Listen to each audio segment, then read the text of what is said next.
Hello, Christ is in our midst. I'm Father Kevin Long of St. Elias Antiochian Orthodox Church in Newcastle, Pennsylvania. Today is Monday, June 1st, 2020, and here are the readings for today. The first reading is from the Acts of the Apostles, chapter 21, verses 8 through 14. In those days the apostles departed and came to Caesarea, and we entered the house of Philip the evangelist, who was one of the 7, and stayed with him. And he had 4 unmarried daughters who prophesied. While we were staying there for some days, a prophet named Agabus came down from Judea. And coming to us, he took Paul's girdle and bound his own hands and feet and said, "Thus says the Holy Spirit, so shall the Jews at Jerusalem bind the man who owns this girdle and deliver him into the hands of the Gentiles." When we heard this, we and the people there begged him not to go to Jerusalem. Then Paul answered, "What are you doing, weeping and breaking my heart? For I am ready not only to be imprisoned, but even to die at Jerusalem for the name of the Lord Jesus." And when he would not be persuaded, we ceased and said, "The will of the Lord be done." The gospel reading this morning is from John 14, verse 27, through chapter 15, verse 7. The Lord said to his disciples, "Let not your heart be troubled, neither let them be afraid. You've heard me say to you, I go away and I will come to you. If you loved me, you would have rejoiced because I go to the Father, for the Father is greater than I. And now I have told you before it takes place, so that when it does take place, you may believe. I will no longer talk much with you, for the ruler of this world is coming. He has no power over me, but I do as the Father has commanded me, so that the world may know that I love the Father. Rise, let us go hence. I am the true vine, and my Father is the vine dresser. Every branch of mine that bears no fruit he takes away, and every branch that does bear fruit he prunes, that it may bear more fruit. You are already made clean by the word which I have spoken to you. Abide in me, and I in you. As the branch cannot bear fruit by itself, unless it abides in the vine, neither can you, unless you abide in me. I am the vine, you are the branches. He who abides in me, and I in him, he it is that bears much fruit. For apart from me you can do nothing. If a man does not abide in me, he is cast forth as a branch and withers. And the branches are gathered and thrown into the fire and burned. If you abide in me, and my words abide in you, whatever you can ask whatever you will, and it shall be done for you. There's a very sober message that is declared in both this morning's gospel and in this morning's epistle. In the epistle, first of all, we see that a person has come from Judea and has very specifically stated that if Paul goes back to Jerusalem, he will be captured and he will be bound and handed over to the Gentiles. And we know through tradition that Paul ultimately is taken to Rome and executed there. So there is a sobriety to it because, yes, the Christian message is joyful. And yes, the idea of everlasting life and resurrection and hope, all of these things are part of who we are as Christians. But we have to know that there is something that exists between our time here and that time, and that is the cross. When Christ says, "If you wish to be like me, take up your cross and follow me," this is exactly what he is talking about.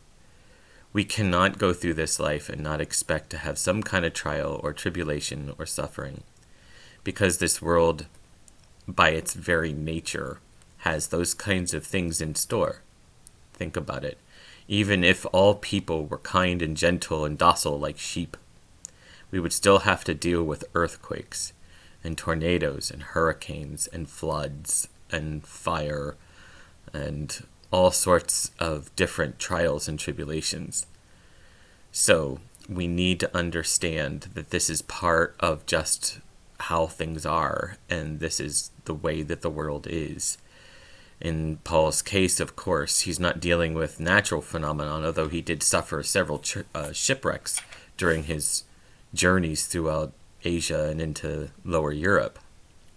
But at the same time, he faced a lot of difficulties through the Jews and sometimes through the Gentiles. He faced imprisonment. He was beaten a lot. I mean, these things happen. And so we have to understand that the life of a Christian is not one that's all just happy and fluffy, but there are times when suffering is an integral part of it, and not just suffering,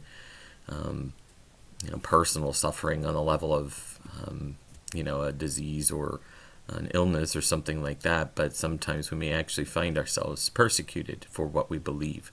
Sometimes we may actually find ourselves threatened by the people around us because they don't like what we have to say. Now, this is also important. When we have to say what we have to say, we need to make sure that we're doing it in the right spirit, not to humiliate somebody, not to be better than somebody, not to make them feel inferior to us by any means, but just to be a proclaimer of the kingdom of heaven and the love of Jesus Christ and how God takes care of us, his believers. Now, if you look at the reading in the gospel, you also see in the gospel this mention about the vine and the vine dresser. It is very important, and I've said this numerous times now, that we bear fruit. The fruit bearing has nothing to do with earning our way into heaven. It is the expression of the love that we have and the commitment that we have to Jesus Christ. Those fruits are what identifies us as Christians. It's not the pearls of our words, it's not the depth of our wisdom, it's the fruits that we bear. But just as you take care of a vine, something that's growing grapes, if there are no grapes on a particular branch of that vine, that branch is cut off and it is disposed of. It's as if it does not exist. And even so, to make it healthy and to enable it to grow and be robust over the years, you also prune the branches that you have. And pruning, in this particular expression, is suffering. It hurts, okay? Because you're doing something that's perfectly content to be the way it is, and you're cutting it so that it can bear more fruit. So there is a bit of it's a hidden message to us to remind us that we too will be pruned. We will be tested. We may suffer to grow our faith in the midst of everything that's going on. So it's important for us to be mindful of these things in this day and all days, in days of peace, in days of strife, in days of happiness, in days of sadness, days of sun, days of rain, doesn't matter. We need to be consistent in who we are. And who we are Christians that follow after the living God, who came and took on flesh and dwelt with us and gave us words of salvation and healing, and then died for us so that we don't have to, and then rose from the dead so that he could deliver us into eternal life.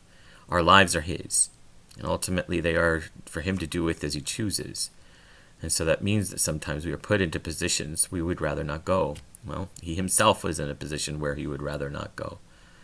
So all of these things are important for us to hold on to during all times of our life. And I'm sorry this isn't a happier message, but the happy message in all of this is that we do have the promise of eternal life. That these things that we endure, these things that we have to deal with, the pruning of our branches that's not forever. That's now. Okay, that's this life, that's this time. But it's not forever. What is forever is the joyful bliss that comes from being in his presence for eternity, and knowing that the strife and the suffering and the sorrow and the sighing, all of those things are thrown into the fire just as those pruned branches are, and they are obliterated, they are burned, and they will never bother us again. So these are hopeful things, and that's what we need to hold on to in the midst of these other things. So may God give you strength. God bless you. Have a great day, and may everyone in your family be well. And God willing, we will meet again tomorrow. Have a good day.